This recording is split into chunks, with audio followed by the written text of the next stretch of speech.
And breaking news coming in world politics ahead of US President Joe Biden and Xi Jinping meet on the sidelines of the APEC Summit that's set to take place tomorrow. United States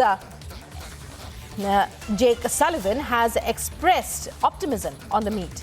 This will be the first conversation in a year between the leaders of the world's biggest economies. So it's very significant and all eyes will be on this meet. It's being said that the United States is determined to resume military talks. That's what Jake Sullivan said in his statement.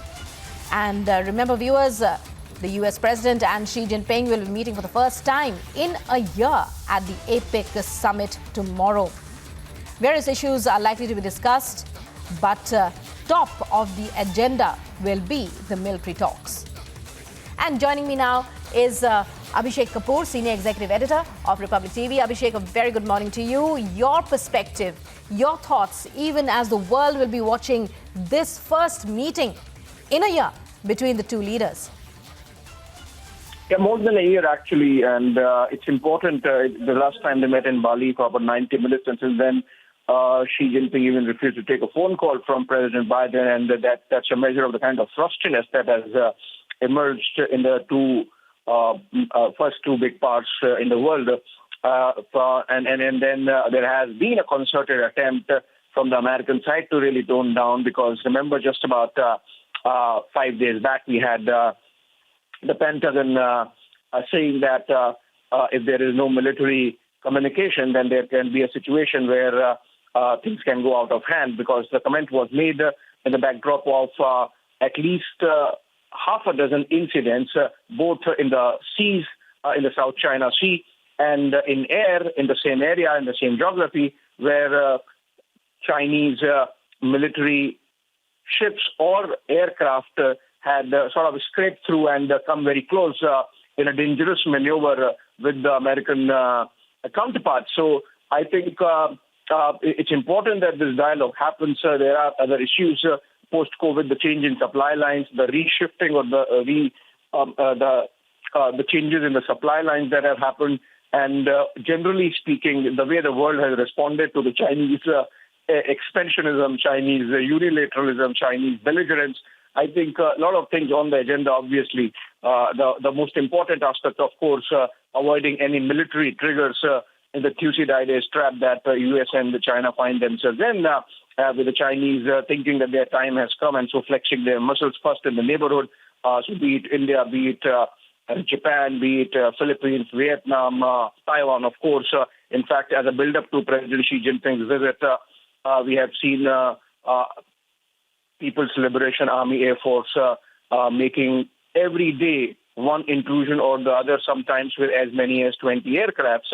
So I think on the messaging front, the Chinese have made it clear that while they want to engage, they are not going to tone down either their rhetoric or their actions. So it would be interesting how the Americans respond. In fact, at the build-up to this visit, we have seen some high-profile visits from the American side, including the Secretary of State Antony Blinken, Secretary of Treasury Janet Yellen, and their Commerce Secretary Ginaldo, and including, of course, Secretary of Defense. So I think there was messaging from the American side. They really want to engage again with the Chinese side.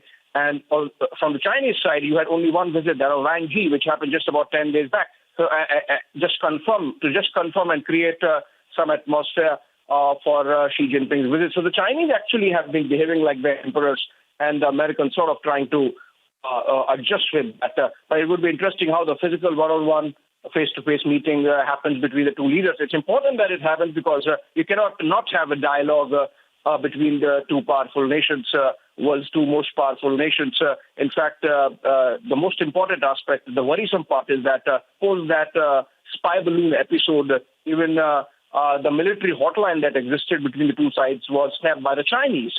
And that's something which has really worried the Americans, because it has consequences of going out of hand. So while, it's important that America make its point, it's important that you make a point to someone who is talking to you. And that's the reason why this dialogue is very important, that the two leaders meet on the sidelines of the Asia-Pacific Economic Cooperation Summit. Right, Abhishek. Well, The United States National Security Advisor, Jake Sullivan, also said the most important thing is that, I quote, "This is a complex and a competitive relationship that could easily veer into conflict or confrontation if it's not well managed." That was the statement that came in from Jake Sullivan.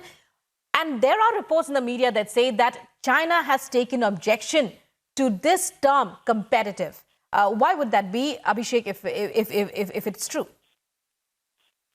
Well, the reason is, Rukmar, the Chinese are very sensitive to semantics. While they want to do what they want to do, they don't want the world to see what the world wants to see. They want the world to see what they want the world to see.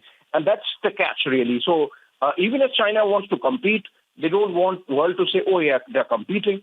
Even if the Chinese are rising with military muscle, they would say, don't use the word military muscle, even as they continue to use it. And that's why, for example, with all the belligerent expansionism we saw from the Chinese side in Ladakh, they will continue to say, no, this is not expansionism, that the border is not marked. So that's the play of words that the Chinese always indulge in, and that's what they are doing with the United States. Remember, it's a war of wits going on before any other war, and the Chinese really want to remain keep the opposite side foxed. They don't want to let them really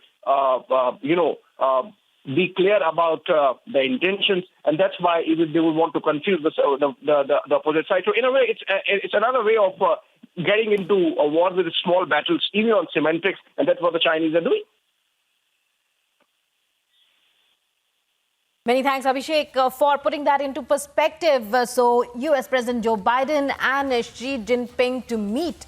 And Abhishek Kapoor, our senior executive editor, putting that into perspective as the world watches this all-important and crucial meeting that is to happen in San Francisco this time around. And the statements that have come in from Jake Sullivan, the U.S. National Security Advisor, say it all. And one of the statements mentions how the United States says it's hoping to see progress on the issue of military ties between the two countries. The frostiness could well be seen to melt. And this could then open the door to further cooperation on other issues where we aren't just managing things, but we are actually delivering tangible results. So these are all statements that are emerging from Jake Sullivan, the U.S. National Security Advisor, who also said that the most important thing is that this is a complex and a competitive relationship that could easily veer into conflict or confrontation if it's not well managed. During the San Francisco meeting, Sullivan has said he anticipates the leaders will discuss some of the most fundamental elements of the U.S.-China bilateral relationship, including the continued importance of strengthening open lines of communication and managing competition responsibly. And let's listen in to what the U.S. President Joe Biden had to say regarding this.